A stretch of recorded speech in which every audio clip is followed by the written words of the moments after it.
6 years ago, the Honda Corporation decided to create a whole new sport. It took the three-wheel motorcycle known as an all-terrain vehicle, or ATV, which had been around since 1970 as a farm and utility vehicle, and spent tens of millions of dollars to market it as a plaything the whole family could use out in the woods, on dirt roads, and in the desert, away from the hustle and bustle of street traffic.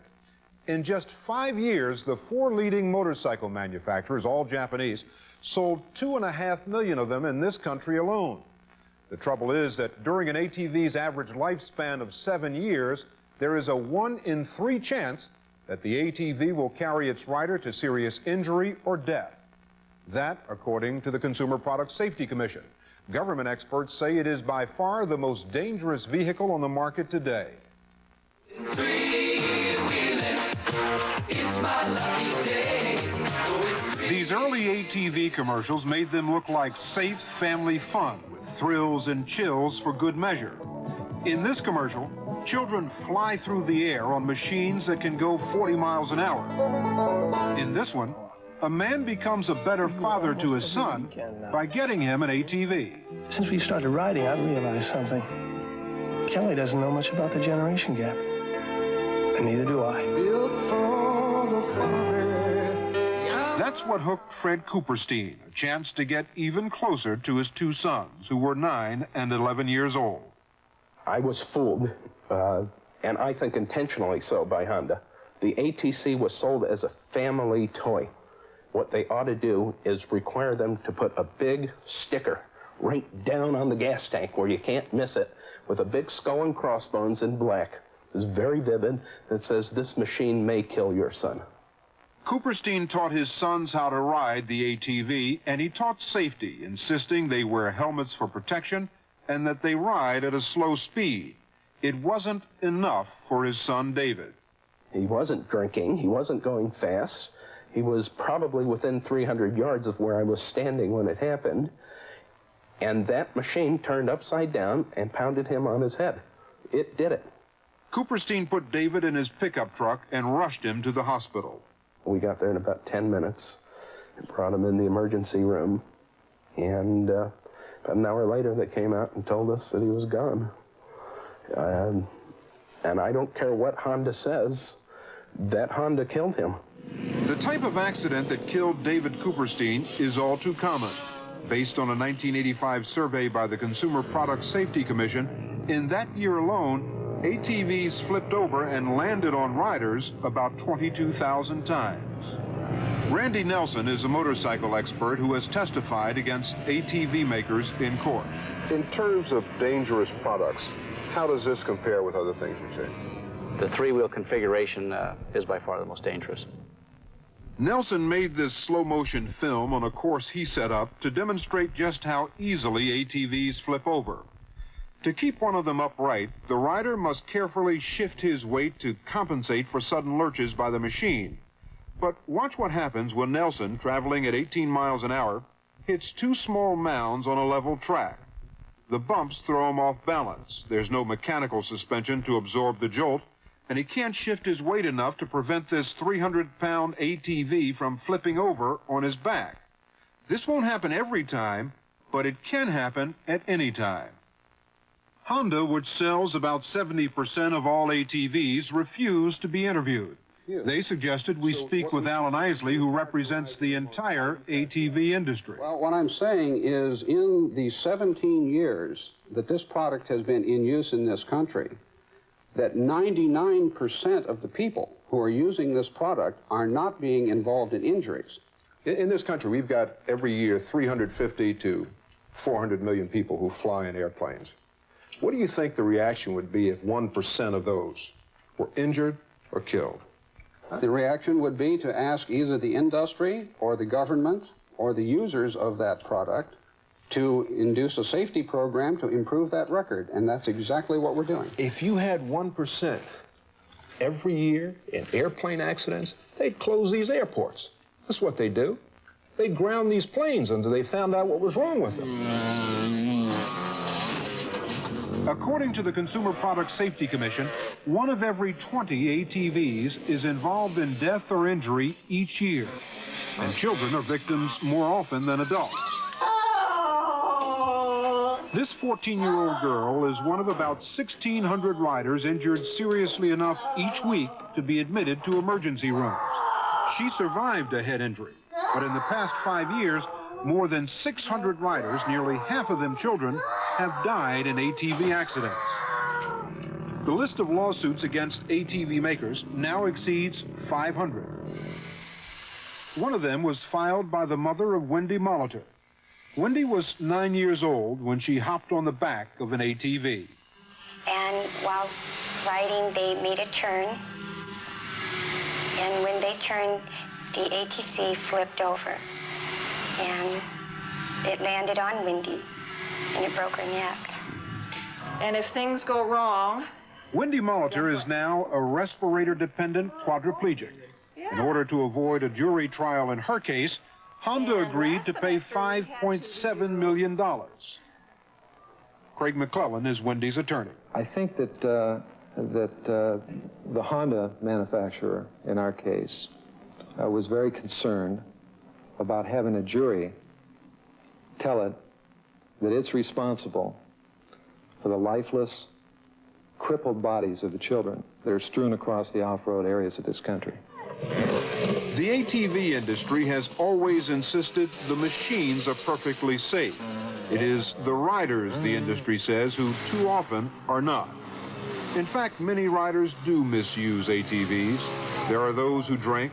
This is safety at its best. Riders who drive beyond their ability. And riders who carry passengers. This man's wife, by the way, is pregnant.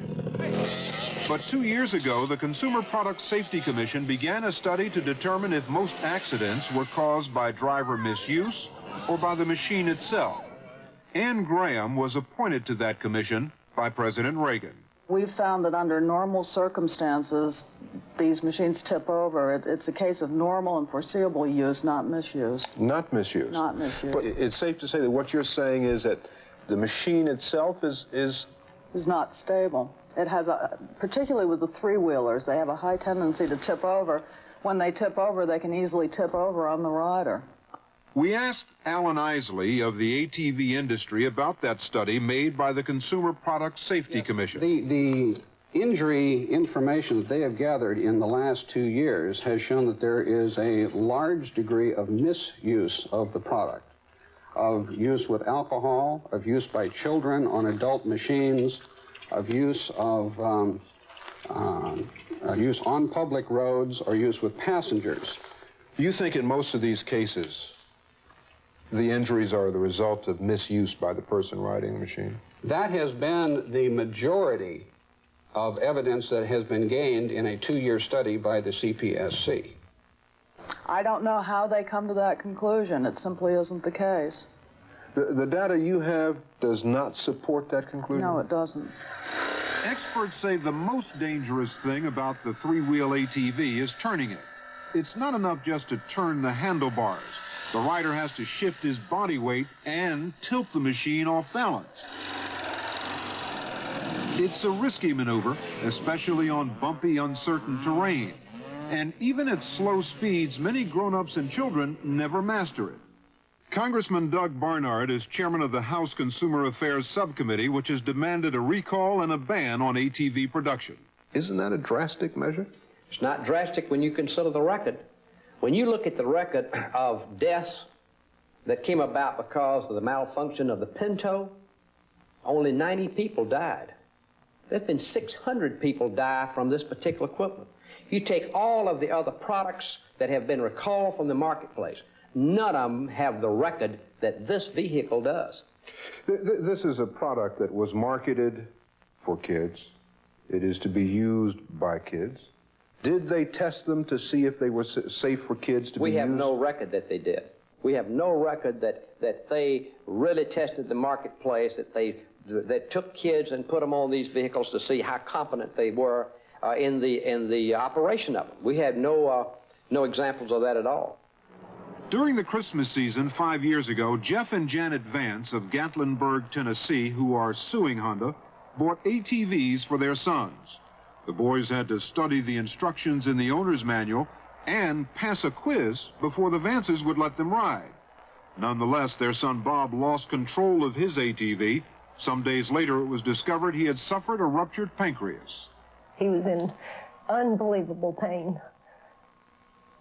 And, you know, they strongly indicated to us that he wouldn't live.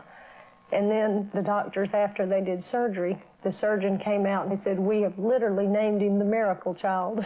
And are all of this as a result of something that you bought because you thought it was totally safe? Before they bought the machines, the Vances say they questioned the Honda dealer carefully about the ATV's safety record. What kind of questions did you ask him? I asked him specifically, had they heard of any injuries on ATCs? And he said no, that they had not heard of any, and they had sold a lot of them. What do you say to the people who make these things? To me, the minute that they knew they were unsafe, I cannot believe, especially when it involved children, that they didn't pull it off right away and say, "We made a mistake." Under pressure from Congress, the industry did tone down advertising directed at children.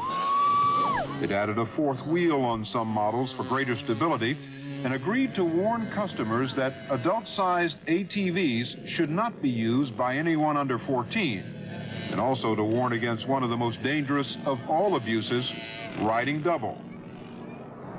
How well is the new warning system really working? We went to a Honda dealer in Yuma, Arizona, near where we'd been filming. We hid the camera across the street as motorcycle expert Randy Nelson, wearing a concealed microphone, asked the salesman about an ATV for his 9-year-old twin sons. Without hesitation, the salesman recommended an adult-sized ATV for the boys. And right now, their size, this vehicle is just right. Or if these guys really, you think they're really going to get good at it and they really like it, well, maybe you go to the 200. Oh, I see. Still a 4-stroke. What's the biggest, the one that you think that they'd be okay on? From here. 250? Yeah. I see, okay. I like to see. Then Nelson asked the salesman if the boys could ride double, contrary to the warning label. I see this says no passengers. Can these guys ride together or no? Sure. It's okay? They all say that. Now, big guys like this now are big enough to carry you and two adults. Yeah, they're almost 10, so but they're recommended for one for safety purposes. Okay. But you can ride two. Okay. We showed the footage to Congressman Barnard. That's the most irresponsible example of advertising, of selling, I've ever seen. And it violates every assurance that the manufacturers and makers made to us as far as emphasizing the safety. They have done nothing to stymie the sale of those vehicles to people who are not competent to operate them. Let me tell you what a dealer said to a potential customer who asked, "Can these two kids ride double?" "Yes." Is that okay? No, in fact, that seems to be terribly irresponsible on the part of the dealer. I see this says no passengers. This parent says, "Can these two boys ride together?" "Yeah, it's okay, don't worry about it." "Can these 9-year-olds ride a 250? "Yeah, it's okay, don't worry about it." That's your dealer. What's his responsibility? That dealer was not fulfilling his responsibility. He was not using the materials we have provided. He was not using good common sense. And why does the dealer tell him that? I don't know why dealers tell him that. That seems terribly irresponsible to me. Then that says you've got some irresponsible dealers. In my experience, every time the manufacturer finds a measure of irresponsibility taking place at the dealerships, they will take remedial action. Are you aware of any cases where the manufacturer has pulled the franchise from a dealer? I wouldn't normally be aware of that, but there may be such cases. I do know the manufacturers have put forth a very strong position on this to their dealers, but I'm not aware of the enforcement practices of the manufacturers. You're not aware of even a single case where a dealer had his franchise pulled because he ignored the instructions of the manufacturer? I'm not personally aware of any. Do you think one exists? I don't know. This industry, for the most part, has not demonstrated any interest in regulating themselves on a voluntary basis. I feel the industry hasn't been honest with the American public. They've gone out to promote and sell these ATVs and not adequately warn the consumer of the problem. The industry disputes that. 2 years ago, it set up training programs to teach new riders how to use ATVs. Remember, the industry says the problem is with the rider, not the machine. Their training program has reached approximately 5,000 of the ATV riders. There are over 5 million riders in this country, and the number's growing. That's less than 0.1%, and that's a figure that I would not look to with any pride.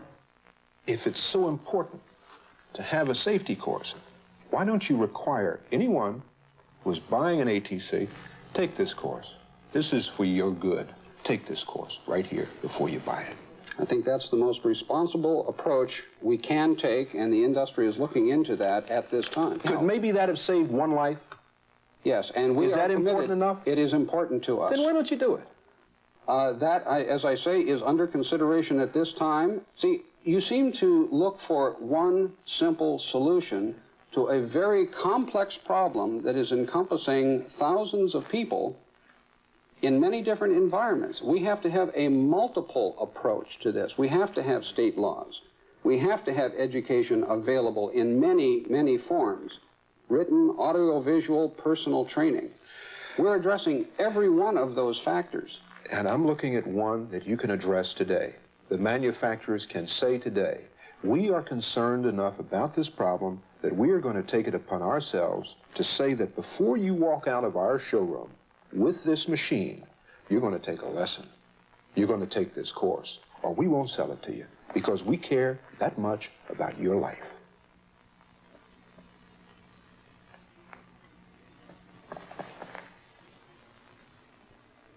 Can you do that? Yes, we could do that. The Consumer Product Safety Commission isn't waiting around for that to happen.